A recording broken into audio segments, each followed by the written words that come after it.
பிரபாகரனை சந்தித்து விட்டு வருகின்ற போது ராணுவம் சூழ்ந்து விட்டது. பத்திரிகை செய்திகள் இங்கே ராணுவம் பிடித்து விட்டது என்று தலைப்பு செய்திகளாக மாலையில் வந்தது. உடனே கொள்கை கூட்டத்திற்கு வாக்களிப்பார்கள் என்று சொன்னேன். அதை போல இன்றைக்கு அவருடைய நடைப்பயணத்திலே முத்தாய்ப்பா இருக்கிறது. என்ன தெரியுமா? போதைப் பொருள்களுக்கு இளைஞர்கள் மயங்கி விடாதீர்கள், இடம் கொடுக்காதீர்கள். தமிழ்நாட்டில் யாருக்காவது சிந்தனை வந்ததா? எத்தனை அரசியல் கட்சி தலைவர்கள் இருக்கிறார்களே, அந்த பிள்ளைகள் எதிர்கால சந்ததிகள் பால்பட்டு போவார்கள் என்று 82 வயதில் இன்றைக்கு அவருடைய உள்ளம் துடிதுடித்திருக்கிறது. எனவேதான் போதைப் பொருளுக்கு சிக்கிக் கொண்டிருக்க மாணவ சமுதாயத்தை இளைஞர்களை மீட்டெடுப்பேன் என்று அண்ணன் இன்றைக்கு நடைப்பயணத்தை மேற்கொண்டிருக்கிறார்கள். உங்களுடைய நடைப்பயணம் அல்ல, நீங்கள் எத்தனை தமிழகத்தினுடைய அரசியல் அதிசயம் இந்த தமிழகத்தை போராட்டத்தின் மூலமாக கட்டி காத்துக் கொண்டிருக்கிற எங்களது நெஞ்சமெல்லாம் நிறைந்து நிற்கிற அன்பு மாமா வைகோ அவர்களே, சமத்துவ நடைப்பயணத்தை ஜனவரி 2ஆம் தேதி தமிழகத்தினுடைய முதலமைச்சர் முதல் நிகழ்ச்சியாக தமிழ்நாட்டு உரிமைக்காக தன்னுடைய வாழ்வாரை அர்ப்பணித்து தொடக்கி வைத்து சென்றிருந்த இன்றைக்கு இந்த நிகழ்ச்சி மூணாவது நாள் புதுக்கோட்டைக்கு தந்ததற்கு மாவட்ட மறுமலர்ச்சி திராவிட முன்னேற்ற கழகத்தின் சார்பில் தலைமை கழகத்திற்கும் தலைவருக்கும் என்னுடைய நெஞ்ச நிறைந்த நன்றியை தெரிவித்து, பேச வருவதற்கு முன்னே யாருடைய பெயரையும் சொல்ல வேண்டாம், தலைவர் 16 கிலோமீட்டர் நடந்திருக்கிறார் என்று எனக்கு உத்தரவு பெற்று நன்றி மட்டும் சொல்லுங்கள் என்று வழங்கியிருக்கிறார் தலைமை கழகத்தின் சார்பில்.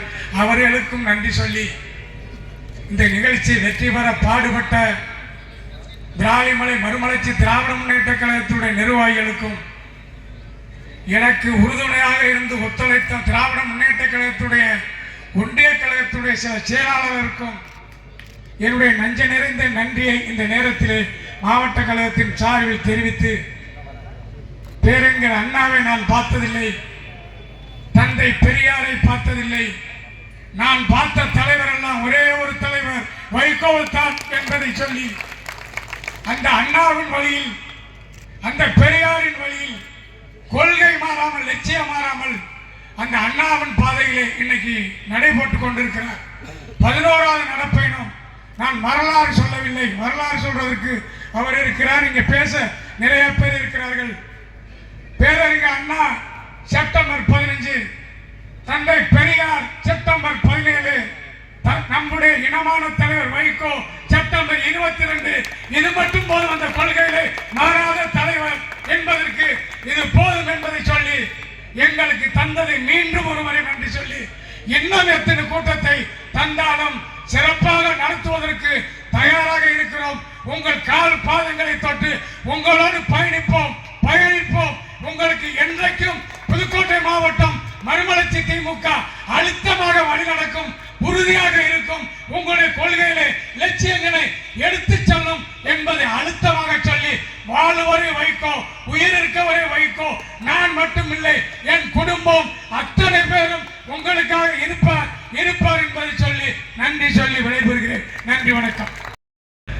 நம்முடைய அண்ணன் வைகோ அவர்கள் நம்முடைய நாடாளுமன்ற தேர்தலுக்கு, நம்முடைய மாவட்டத்திற்கு, நம்முடைய அண்ணன் ராஜேந்திரன் அவர்கள், அண்ணன் செந்தில் அதிபன் உள்ளிட்ட மாவட்ட செயலாளர்களோடு கந்தர்கோட்டை தொகுதிக்கு முதலாக வந்து அடியெடுத்து வைத்து அந்த மண்ணில் உரையாற்றினார்.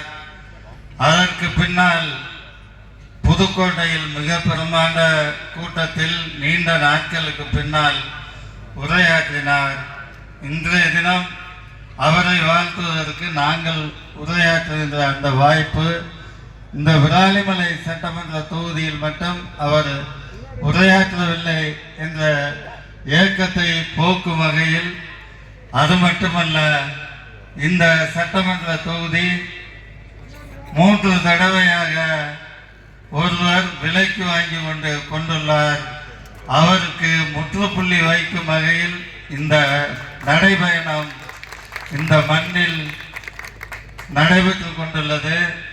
ஆக உங்கள் வருகை இந்த புதுக்கோட்டை மாவட்டத்திற்கு ஒரு விடியலாக, அதுவும் இந்த விராலிமலை சட்டமன்ற தொகுதி வெற்றி பெறுவதற்கு ஒரு அடித்தளமாக அமையட்டும் என்பதை சொல்லி, எத்தனையோ பேர் நாங்கள் உங்களிடம் நிறைய பேர் நாடாளுமன்ற தேர்தலில் இங்கே அஇஅதிமுக வேட்பாளருக்கு உறவினர்கள் அதிகம். இந்த 2 தொகுதியிலும் கந்தர்கோட்டை சட்டமன்ற தொகுதியும் புதுக்கோட்டை சட்டமன்ற தொகுதியும் இது முடிவு வேறு மாதிரியாக இருக்கும் என்று ஆரிடம் சொன்னார்கள். ஆனால் அதையெல்லாம் அடுத்து நொறுக்கி நம்முடைய என்றைக்கும் புதுக்கோட்டை மாவட்ட மக்கள் தலைவர் தளபதிக்கும் உங்களுக்கும் எப்போதும் உறுதுணையாக இருப்போம் என்பதை நாடாளுமன்ற தேர்தலில் நம்முடைய அண்ணன் துரை வைகோ MP அவர்களுக்கு நாங்கள் கிட்டத்தட்ட 78,000 வாக்குகள் அதிகம் இந்த மண் பெற்றுக் கொடுத்தது. ஆக நிச்சயம் வருகின்ற சட்டமன்ற தேர்தலில் நீங்கள் வைத்துள்ள ஒவ்வொரு அடியும் கிட்டத்தட்ட 100 கிலோமீட்டர் தொலைவு. ஆக நீங்கள் வைக்க போகின்ற ஒவ்வொரு அடியும் மதவாத சக்திகளுக்கு இடியாக அமையும் என்பதை சொல்லி உங்கள் நடைபயணம் வெல்லட்டும் வெல்லட்டும் என்று வாழ்த்தி நன்றியினை தெரிவித்துக் கொள்கிறேன். என்னுடைய மற்றற்ற மகிழ்ச்சியை இந்த நேரத்திலே வெளிப்படுத்திக் கொள்கிறேன். வெளியிடப்பட்டிருக்கிறது. அந்த துண்டறிக்கையை அவசியம் அனைவரும் வாசிக்க வேண்டும் என்று உங்களை எல்லாம் நான் கேட்டுக்கொள்ள விரும்புகிறேன். அவர் என்னென்ன நோக்கத்திற்காக எல்லாம் தலைவர் வைகோ அவர்கள் 10க்கும் மேற்பட்ட நடைபயணங்களை இந்த தமிழ்நாட்டிலே மேற்கொண்டிருக்கிறார் என்கிற வரலாற்று பூர்வமான விவரங்கள் இதிலே குறிப்பிடப்பட்டிருக்கிறது. அந்த நோக்கங்கள் எல்லாமே தமிழகத்தினுடைய நலன், தமிழ்நாட்டு மக்களுடைய நலனை முன்னிறுத்தித்தான் அவர் அத்தகைய நீண்ட பயணத்தை மேற்கொண்டிருக்கிறாரே தவிர துளியும் மறுமலர்ச்சி திராவிட முன்னேற்ற கழகத்துடைய நலனை முன்னிறுத்தி ஒரு பயணத்தை கூட அவர் மேற்கொள்ளவில்லை என்பதை நீங்கள் நிச்சயமாக இந்த துண்டறிக்கையை படிக்கக்கூடிய எவருமே உணர முடியும்.